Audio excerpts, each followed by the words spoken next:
Rebecca. Hey, how are y'all? Hey, Rebecca's going to explain what's going on with my throat. Of course I am. Again. Of course. So what happened to me this weekend, Rebecca? Crystal was doing her sisterly duties this weekend and just being the dutiful baby sister that she is. Yes. And she was helping her big sister Kim with her fence, and the weather changed on her, and now Crystal's throat is super sore. So. It's not sore at all. It's not. Oh, she can't talk. I just can't talk. She's hoarse. Yes, I'm a little horse. The next time I'm just going to bring a tiny horse. A tiny horse and sit it right and sit it right here. But Rebecca, how have you been and how was your Christmas? Oh, my Christmas was wonderful. It was excellent. A lot of time with family and friends this Christmas. So I was blessed. Yes. Yes. So are you glad to be back to the grind? The grind just never stops grinding. It doesn't. No, I could have used another week, another 2 weeks, Yeah. 3 weeks, another month. You know. Yeah. Well, you know what? It's interesting because about 2 weeks before Christmas, we had our wonderful, wonderful State Board of Education representative. Yes. And what's her name? Miss Stacy. Stacy Charles. Miss Stacy Charles. Yes, she was on the show with us. And Stacy said some really interesting things. She did. And one thing really resonated with us. And that was, she said that, and she explained everything that was going on with Bluebonnet Learning. And in explaining what was going on with Bluebonnet Learning, she said, well, she made us understand that she did not think that, she did not vote in favor of it. Right. And I was so happy to hear that. And she explained the reasons why. Yeah, I was so happy. However, she said that within that particular curriculum, there were some positive aspects. But one thing she said, Rebecca, was this.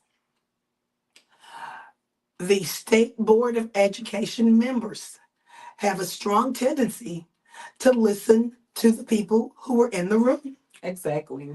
And what can you remember that she said about people in some of the areas that she represents as far as their presence in the room and before that state board on a regular basis? They're not there. They're very, very few in number. Yes. And we do have a lot of districts in the state of Texas. Right. And one thing she did mention that I was so glad that she brought out, talking about Houston, sometimes being in this Houston bubble of ours, even though it's a huge bubble. Yeah. But sometimes being in this Houston bubble of ours, we believe that Houston is the only city in Texas. Come on, y'all, let's just be honest about it. Sometimes we think that, or Houston, Dallas, and San Antonio. Right. As Houston goes, so does the rest of the state. Yeah. And that's not true. There are 54 counties in the state of Texas. And even though Houston is the largest county in the state of Texas, we still, our voices don't amount to the size of the city, if that makes sense. And Rebecca, when we were talking about, what Stacy did say is this: if you want to see things change in education the way that we know it, right, in Texas, we have got to be in the room. Exactly. As stakeholders. Exactly. When the decisions are being made. And the decisions are going to be especially for education here, within the hands of that State Board of Education. Exactly. And she put it out there and she said, listen, we need to see you guys at our meetings. We need to see you at our meetings. And we just don't see the numbers that we need to see on a regular basis at our meetings, talking about the things that affect us. Now, one thing that we brought up, Rebecca, was this. And this was really a hypothetical question. Mm-hmm. Would the board be as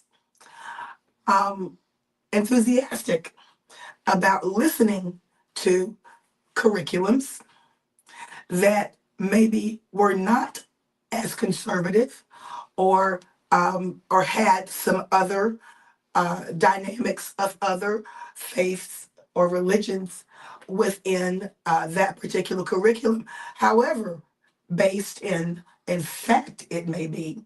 But if there were resounding messages of other faiths or religions, would the board be as apt to allow that to be adopted as we were with a Christian-based curriculum? Right. What are your thoughts on that? I know you got some. We talked about this long time. Um, because I know the mentality of the state. Yes. And what I mean by that, Texas is a very red state. And what does that mean? Texas But becoming purple, more purple. hopefully, Yes. if people go out and vote, Yeah. and we can find a way to get over voter suppression, find a way to undermine voter suppression. But And not just suppression, to get more people who are apathetic to the polls. exactly. Yeah. Exactly. It's both. Yeah. But I'll just say there are certain people in this state that have taken full advantage of apatheticness and Yes. have rewrote the rules to fit them. Okay? Yes. Or have rewritten the rules to fit them, I should say. So, by what I'm saying is, Texas being a red state, there is a certain prevailing view that's in Texas. Being Texas being a conservative state, Right. Texas being a red state, Texas being, in a certain column for a certain party.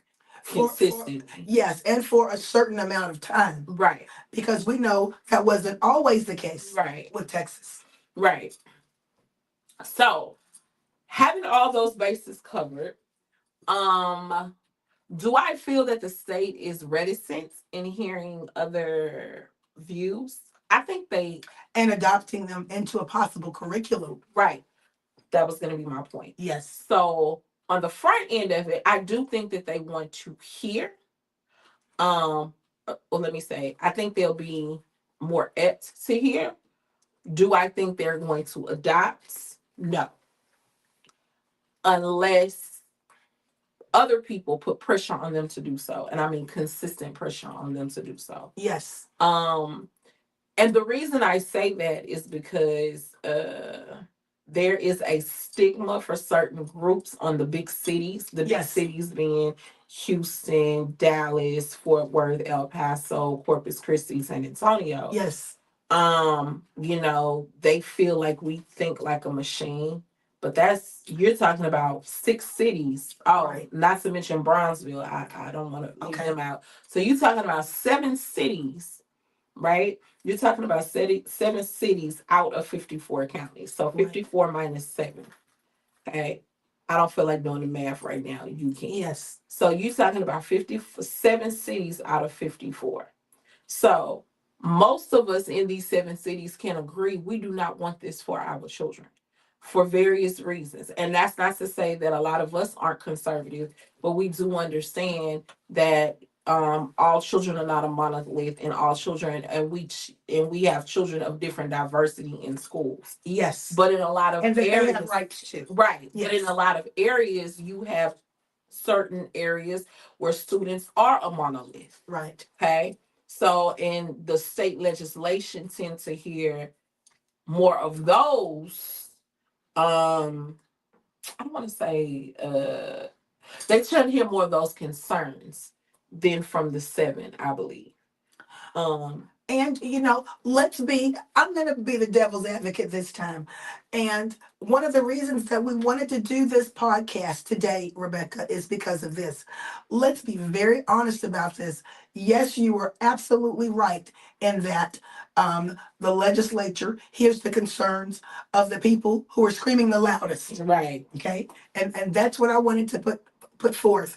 But how can we, as people in some of the more, I'm not even going to call it liberal, some of the more accommodating cities, accommodating to all, how can we be angry if we're not jumping up and down and stomping our feet and making our voices heard on the floor of that House of Representatives in Austin, of the legislature in Austin, as well as the State Board of Education. We have always been, you know, we as we assume that something is going to be decided for us. Exactly. And that's the And that's that's the, a we got to terrible get out, mistake. we got to get out of that mindset of assuming that something is going to be decided for us. Even teachers in education. When Stacy came in, she talked about the teachers that come and sit before the State Board of Education and petition to them. Right. And she said, usually it's not even a lot of teachers. Well, I don't know if teachers know in the state of Texas, and I hope my fellow educators, doesn't matter what district you in, and I hope my fellow educators hear this, that just like we can go to our school boards, our local school boards, and express concerns to our elected board of managers or whoever is managing your school board, like you can go to them and express your concerns. Teachers, you can also go to the State Board of Education and Right. express your concerns. I don't think enough teachers are aware or informed that they have that right. And you know what? Stacy brought up some things when she was here that I wasn't even aware of. And honestly, Rebecca, sometimes we may not be aware of these things because we just don't know the questions to ask. Right. We were asking these types of questions when you all at the State Board of Education get ready to sit down and look at different curriculums that come across your desk. Who is involved in that vetting process? Right. And she says we interview people, anyone who lives in Texas.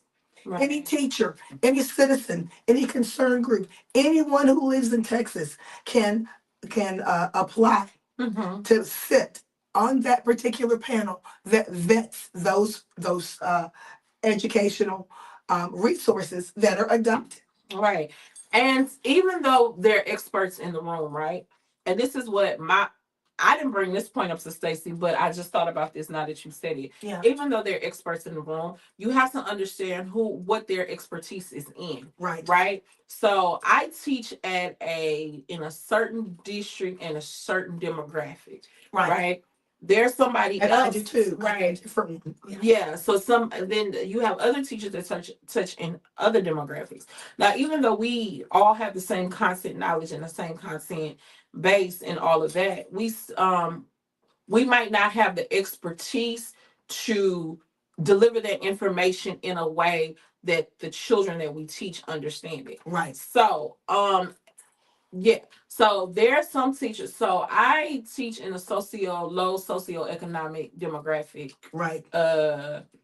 And there could be many newcomers. Right. Yes. With many newcomers, many emerging bilingual, we call those Right. EBs, emerging bilinguals. Right. So somebody else who's been teaching in a more affluent Right. Or suburban school districts might not have the tools in their toolbox to teach the type of students that I teach. Right. So even though they may be an expert in suburbia, they might not be an expert in Title I. Right. Or vice versa, where a teacher might be an expert in Title I, might not be an expert in suburbia. Right. So what am I trying to say? Expertise is subjective, right? And you need both of those at the table. Yeah. The problem is we have one set making a cohesive decision for everybody, and it's not working. Okay, and it doesn't work. And that's why Stacy was saying, that's why she was trying to implore us to reach out, to try to be at the table when these decisions are being made. Exactly. Rebecca, how often are materials adopted? Is it every 5 years? Every 10 years? I thought she said every 3 or 4 years. Okay. And we'll get that information. We'll make sure that we get that, but submissions are happening all the time. Yes. Now that's one thing Stacy did mention. She said the submissions are happening all the time. So it might not be adopted for another 3, 4, 5, or even 10 years. We'll get the exact numbers for y'all. It might not be adopted until that point, but submissions are made monthly, weekly, daily. And if you are a curriculum writer, right, we know that in the school district that I was in, that you teach in, we had some excellent curriculum writers Right. about, We did. 5 to 6 years ago. Excellent. And we were using that curriculum up until 2 years ago. Mm-hmm. And it was an excellent curriculum. I would put that curriculum, as far as history was concerned, I would put that, it was inclusive also. I would put that curriculum up against anyone that I've seen come through any of those national textbook companies. Right. I would. And like I said, it was intentionally inclusive. And she said that the state reaches out. And when I say reaches out, they have an open period where people can submit things. Right. But, it's so clandestine because people don't, many times we don't know what we don't know. Right. Yeah.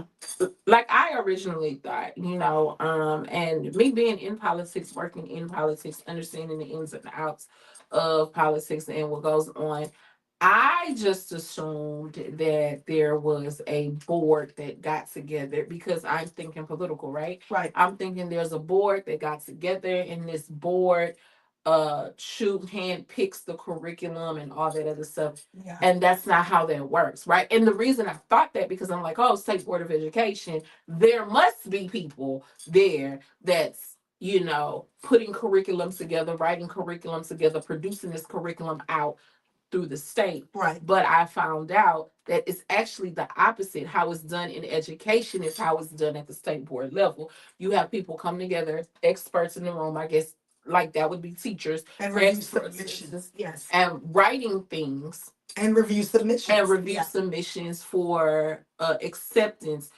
to the state. So Right. that was eye opening to me Yeah. because I'm thinking State Board of Education, my mind is heavily political. I thought that route, but it's really simple. It's really literally teachers coming, and I'm just using teachers as an example. It's teachers coming together, writing curriculum, and having it submitted to the state, and then the state review it and make necessary changes to it or implement changes to it, and then they adopt it as that particular curriculum for their grade level. Rebecca, how important is it that we become acutely aware of our lawmakers down in Austin when it comes to our votes and how they affect what will eventually be placed on the table in front of our students? Well, in education, we have this saying to build relationships, right? And it's Yes. not it's really universal in all careers, Right. right? Building relationships. Right. So, but it's extremely important because once you build those relationships and have those conversations and you're down there and you're seeing people understand that you're serious, and because they see that you're serious about this product that you have, Yes. then they'll take it serious and then they'll do a deep dive. But the first step is people knowing you and you knowing people under Right. having that relationship. So I think Yeah. that's where it starts. I think for the voters, and it also works for the voters too. I think that the voters need to have personal relationships with their representatives. Absolutely. On the city council, on the state level, the Yes. federal level. Yes. Because here's the thing, and I've heard this from so many people, Right. especially in my age group, millennials or whatever. Yes. Oh, it seems like all the politicians do is do things for older people or the elderly.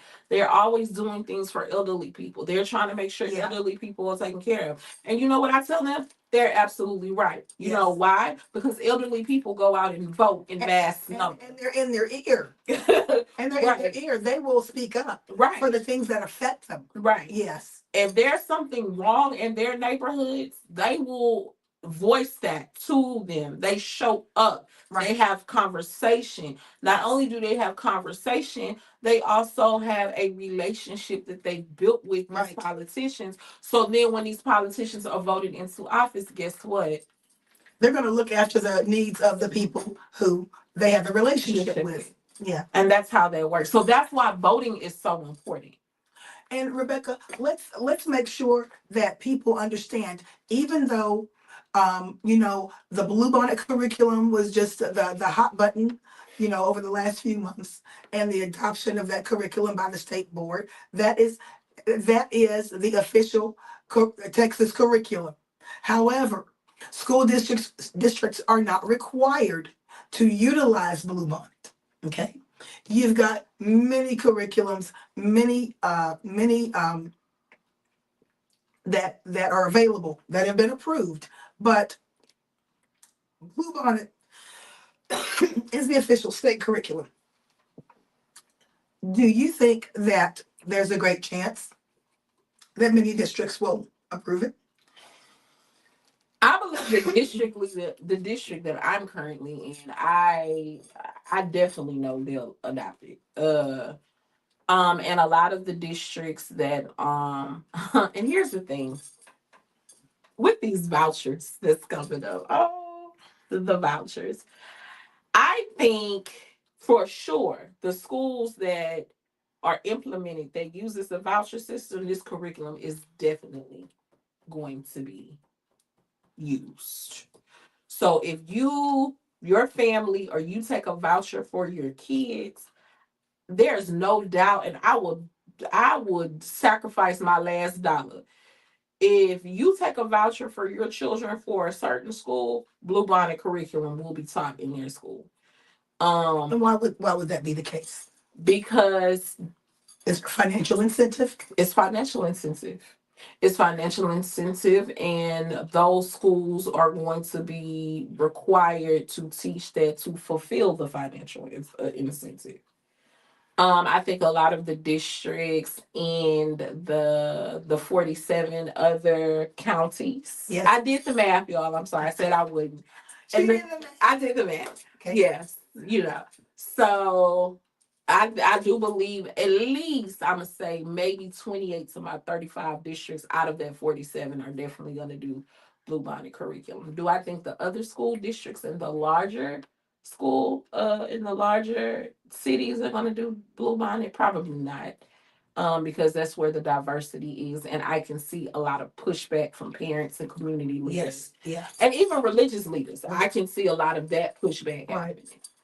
But for sure, I believe my district will definitely use it because of the financial incentive. The district that I'm currently in, I do believe maybe the 35 out of the 47 districts will probably use it, in all of the schools that need a voucher. I mean, all of the schools that require a voucher, or you need a voucher to be admitted into their school, they will probably use it. Okay. Well, here's the thing.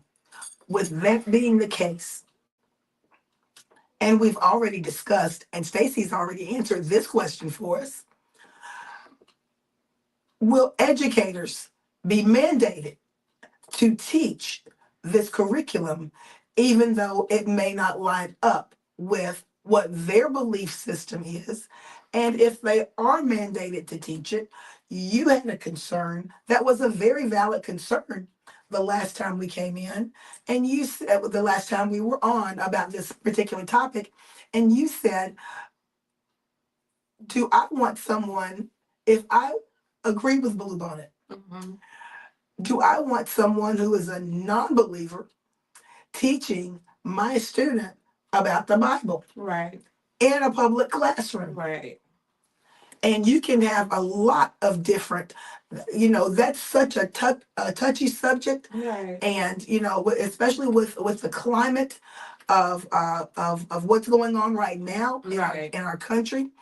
And where where does that fine line go that has to be walked Right. in order for this to be something that even takes off, that gets off the ground? Now, here's what Stacy said. It's going to be interesting because she did say that you can go onto the State Board of Education website and access these curriculums now. They are primary level right now, Right. but they'll be rolling out middle school as well as secondary, yes, and high school curriculums in the near future. But here's the thing.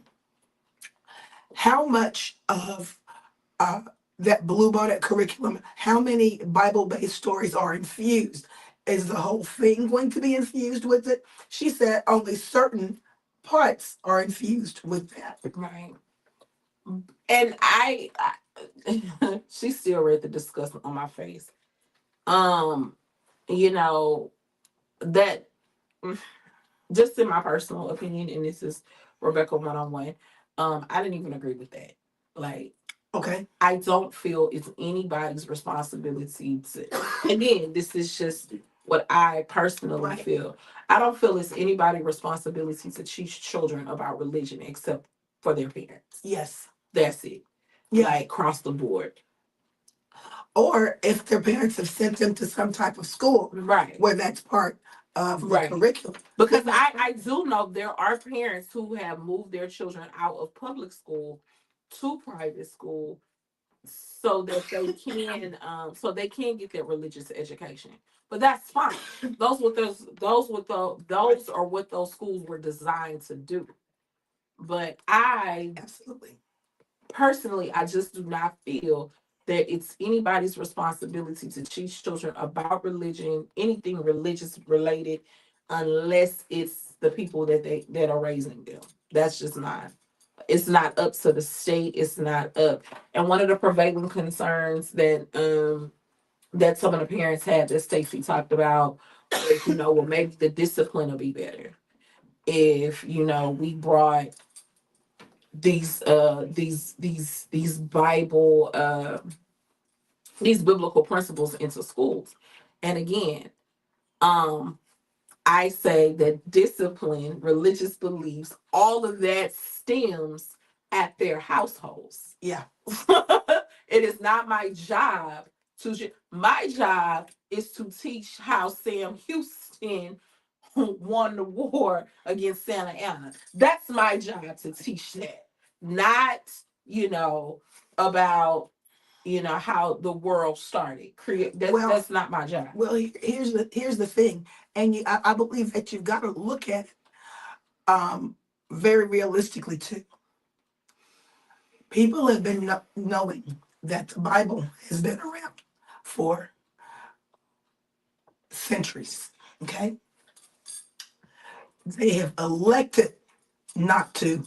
The people who have elected not to be a part of a Christian faith, that was a 100% by choice, not because they haven't been exposed to it. Right, exactly. So, and if they have elected to be not a part of it by choice, then they have not possibly, perhaps, taught their kids that religion and behavior are related. Right. Exactly. And that's making a sweeping assessment of what's going on in the household. Right. If we say, well, the behavior's out of hand because the kids aren't learning about the Bible. Right. Well, then you're gonna be pushing that rock uphill. Right. Because and these were some of the concerns. These were some of the things that were said. Right.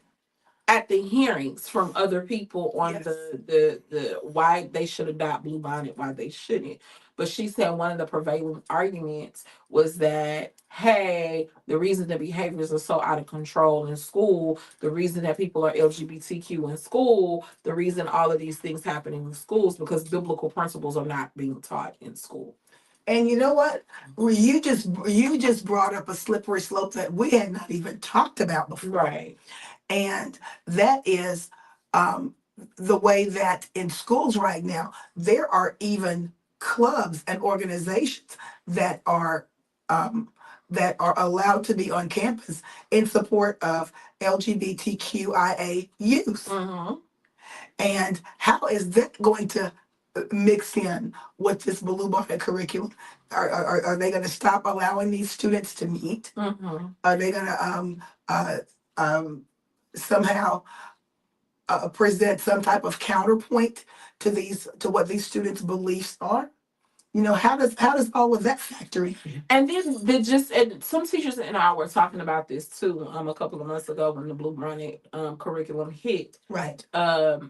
One of our biggest concerns is that if you have a a Jew child here, or A Jewish child, yeah. a Jewish child here, a Hindu child here, A a Buddhist. Buddhist child here, a Christian child here, but you have somebody of no faiths Yes.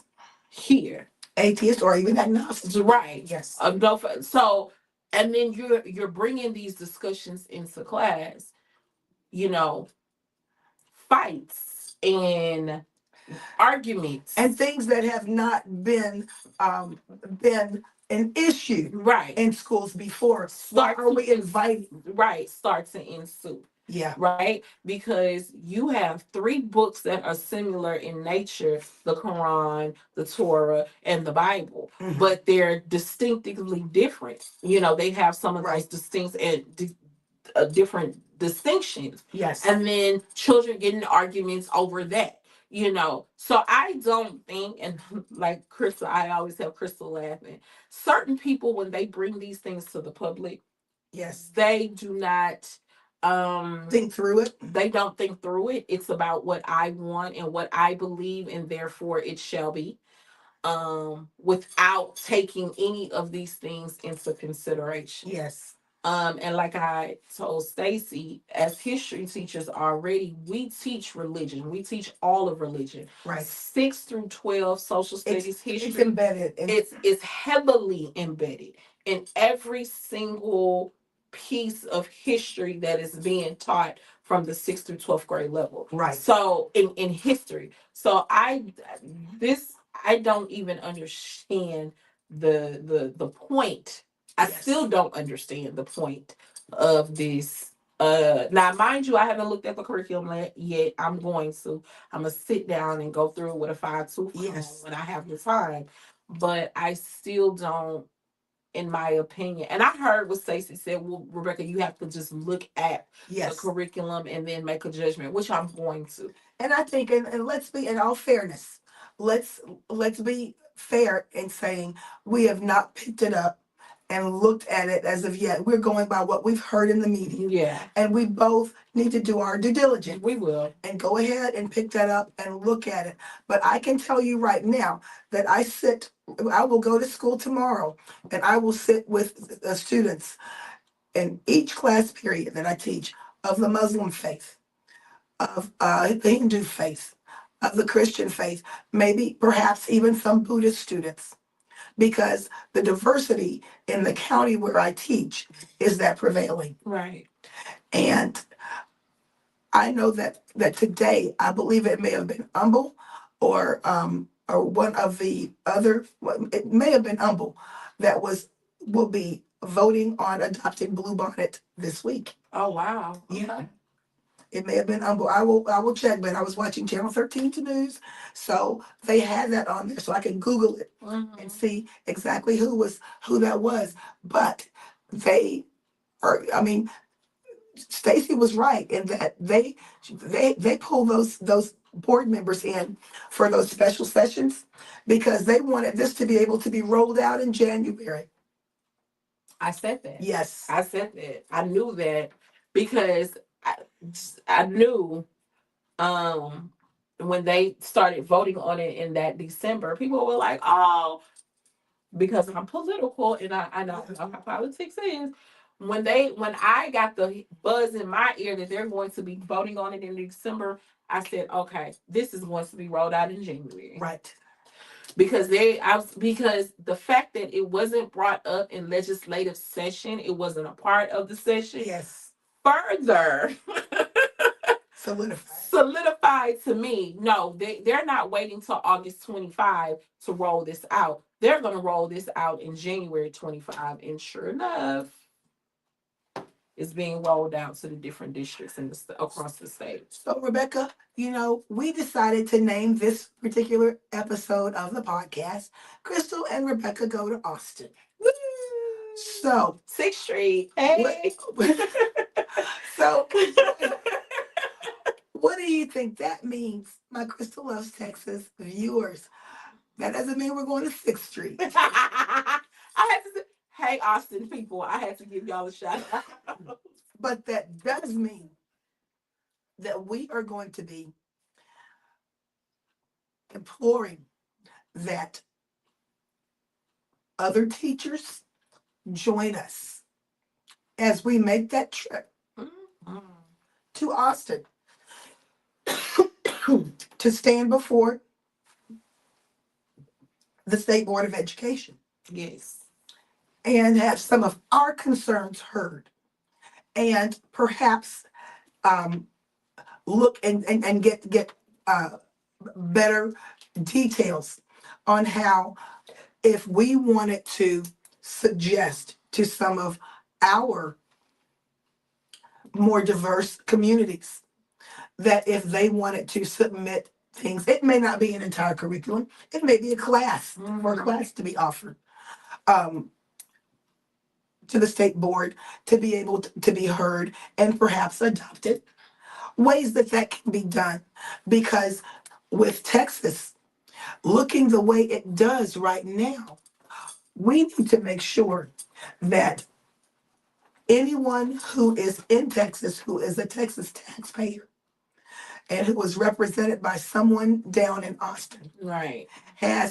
is rightfully in a position to, if they would like, to have their voices heard and have their community be represented on the educational front, that they have that opportunity also. Right. Right. I agree. I definitely agree. And when are some of those sessions coming up, Rebecca? So the first session, the very first session is June 20, and they have these sessions monthly. Okay. They have their sessions monthly. So the first session is January 28th through the 31st. Okay, so is that 2025. That's about a 4-day, Yeah, that's 4 days. That's Tuesday through Friday. Tuesday through Friday. So Tuesday through Friday. So you know, I will ask my principal, you know, and see if they, there may be a contingency of teachers that may want to go down from some of the districts that represent the students that we've been talking about today. Exactly. Yes. Because they need to see our faces in the room. They need to see the concerns and hear the concerns of the students that we teach. And here's the thing. We touched on this a little bit. There seems to be a concerted effort or an organized effort to devalue the importance of a formal Right. education in our society these days. How dangerous can that be, Rebecca? I always say, an uneducated society is going to be an uneducated society can be controlled. Absolutely. And when you can control society, uh, That's how what kind of things happen in government. when you, well, a lot. Autocracies. Absolutely. Oligarchies. I'm sorry. Yeah. These are some of the things is not good. Whatever the government wants or whatever the government feels is best for everybody, that's what you're going to do. And your vote is taken away. And you don't have any voice or say so. Everybody wants to know why democracy is so important. Democracy is for the people, by the people, of the people. What that means is that the people have a say in their government. The people have a say on how society is ran. The people have their say on what is best for the country, and not a few people making the decisions for the many. And for what is going to be in their own best interest. Exactly. So and we know that there was a point in time in this country where only people who were educated could vote. Right. There was a time in this country where you had to be a property owner to be able to vote. Right. And those privileges were doled out to just a few people in order to keep certain people in power. Exactly. And so that the voices of the common people would not be as resounding. Exactly. We don't ever want to go back to that kind of situation. That's not where we want to live. No. In 2025. So Rebecca, what we're gonna do next week is we're gonna make sure that we get some more details Okay. together. And if there are any teachers who would possibly like to join us, when we go down, we will make sure that we get what the agenda is going to be Yes. for that particular session. And once we get that agenda, we can, decide exactly what we would like to talk about Mm-hmm. and the things that we would like to present, if anything. Right. Maybe we would just like to go and sit and observe the first time. Mm-hmm. But the catch to this is that it is happening during the week. Uh, um, do, is the state board are there ever any sessions on Saturdays? Mm-mm. Okay, Sessions are during the week. okay, but we'll figure out a way to make it happen. Mm-hmm. And, but that's something You don't think that, that's by design either? yeah, and the thing about it is, as teachers, they may not be accustomed to seeing a lot of teachers come down there and make their voices heard. But, the things that are important, teachers, we've got to stop just allowing people to feed us a bill of goods and we just take it into our classroom and just roll it out. Okay? Yeah. We need to have our place and having our hand, on the pulse of what we are teaching and what the kids are consuming. Right. Because and here's the thing, teachers, and I'm talking specifically to you, right? And then I have a little tiny message for the parents. But right now, teachers, this is for you. We oftentimes get in our teacher groups, we get amongst ourselves, and we talk about all the problems with education, right? And one of the things I agree with all of us, if we were just running things, if the teachers was just running things, things would be a whole lot better, right? Because we know what we need and what's best for our kids and the kids that we teach. We know what's best for the demographics that we teach. We know what is best. But most of the times, teachers are, most of the time, if not all of the time, I'm gonna go out on a limb and say that we're left out of the conversation. We're not assuming our place at the table. Right. Yes. Because nobody's going to come and say, well, teachers, what do you think? Right. Because the prevailing view is they think we're lazy and don't want to work. We got to knock on that door and say, we're out here. We need to come in there and tell you what we Right. think. But the prevailing view, and we talk about this all the time amongst ourselves, all right, teacher talk. The prevailing view is that we don't know what we're talking about. We don't know what's best. We have to be told we're lazy, we're incompetent, we don't want to do the work. And we know that's not the case. We know what it is we know what's best for our kids, and we're still not getting what's best for them.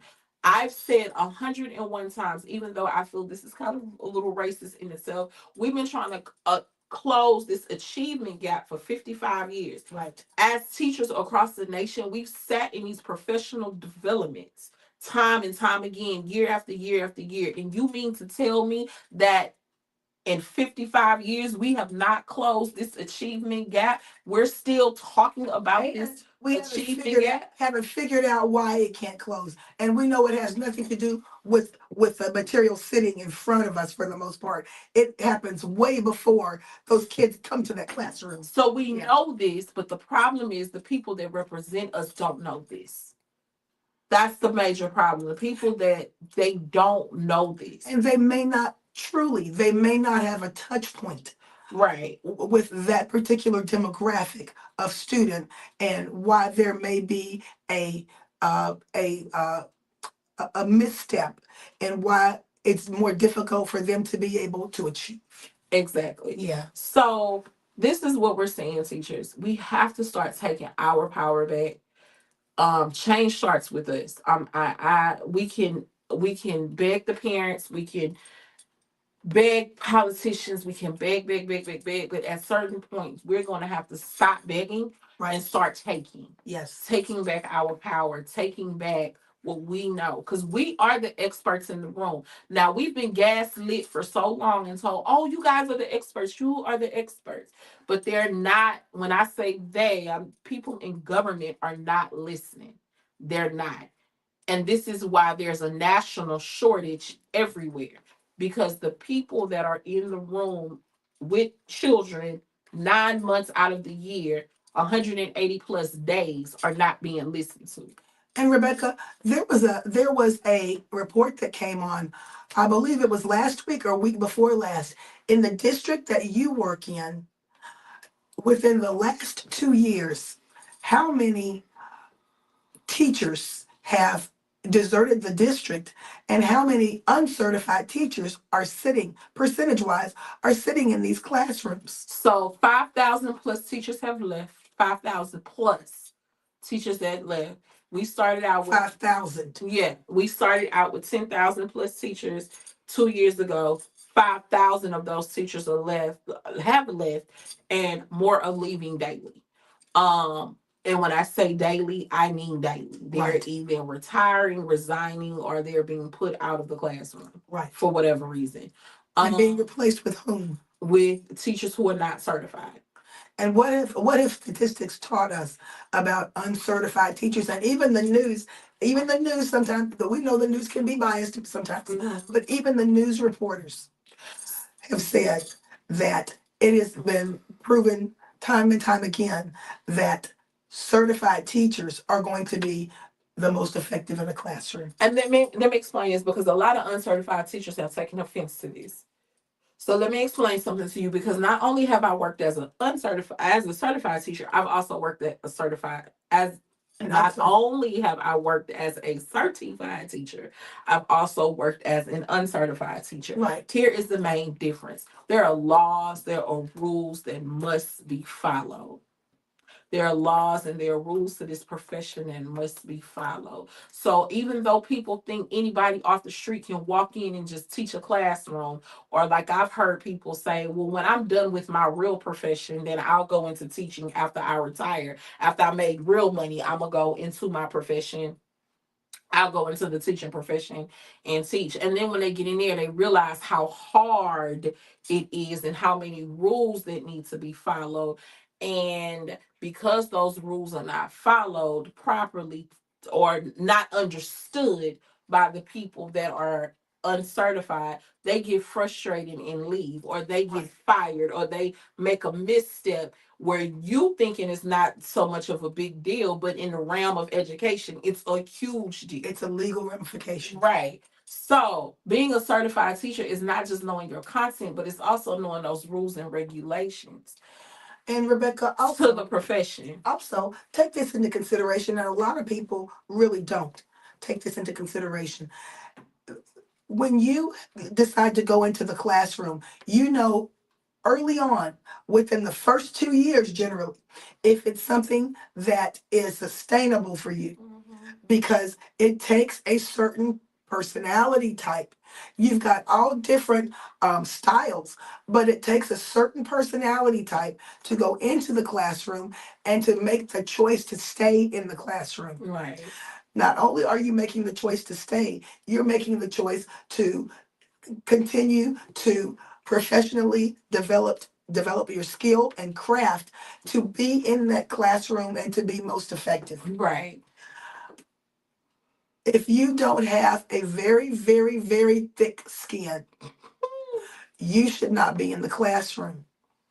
If you are offended by students being salty or saucy sometimes, you shouldn't be in the classroom, because you may get that on a daily basis. But you can't be the type of person who's so offended that you are going to go toe to toe with a student. You got to know when you go in there that you are in the authority position. Okay. And then you got 30 kids in the classroom, right? For those of you saying, yeah, some of us had more. If you Yeah. have 30 kids in the classroom, you have to understand you have 30 different personalities in that classroom. You have the strongest of the strongest personalities in the classroom, Right. and you have the weakest of the weakest personalities in the classroom. You have so many different learning styles. You have so many different children who learn differently. Everybody don't learn the same. Okay, you got children. It's a lot of it's a different mix. And if you are not certified, you don't know those rules and regulations, you don't understand the educational data, you don't understand educational research, you are going to struggle as a teacher. You're just going to struggle. And my point being this, and I know that we have come to the end of our hour and we are going to have to come off of here. But my point being this, it takes a certain personality, and the vast majority of people who go into teaching will not stay. So when you've got teachers who decide and make the choice to stay, those are the people who really want to be in there with those students on a daily basis, and they want to see those students successful. How long you been doing this, Crystal? 17 years. And I've been doing this for 12. So we are vets in the game. So, we understand what it takes, and what I also want teachers to understand is more than just you knowing your content and knowing PPR. Right. You're going to have to get involved. Educational is and I know a lot of us have this standoffish. Well, I don't want to deal with politics in my classroom. Guess what, babies, beloveds? Politics is your classroom. Because decisions that are being made about your teaching, about your livelihood, about what you teach, all of that is developed at the state government level.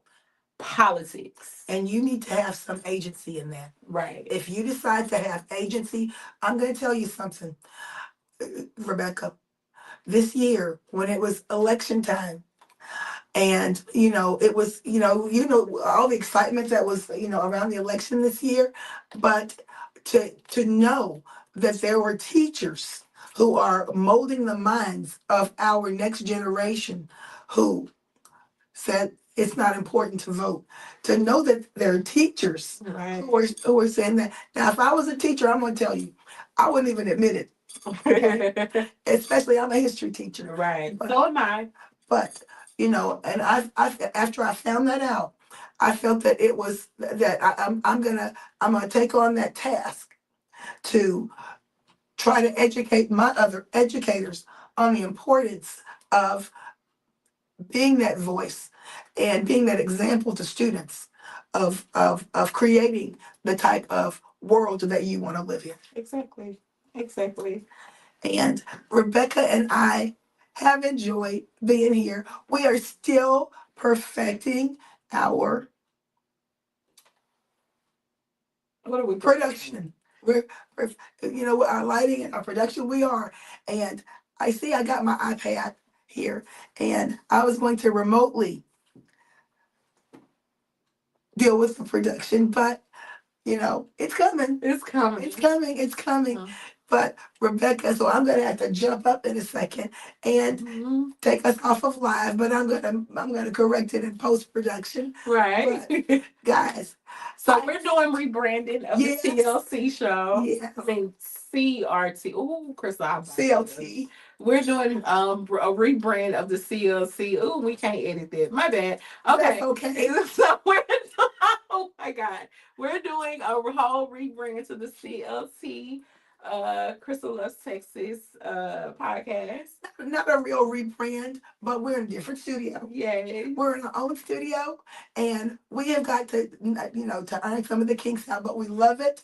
Yes. We love having our own place. But guys, please make sure that you are in those comments even after the broadcast goes off. We want to hear your opinions. We want to hear if you have got some ideas on what should be taken to the state board and presented to the state board. The kinds of things that we need to make sure that we are saying to them, even if you're teachers and you've got parents who are interested in going down. Everyone right is a stakeholder and should have a place at that table. But Rebecca, like we say every week, we can do it. Bye, See you later. Bye-bye.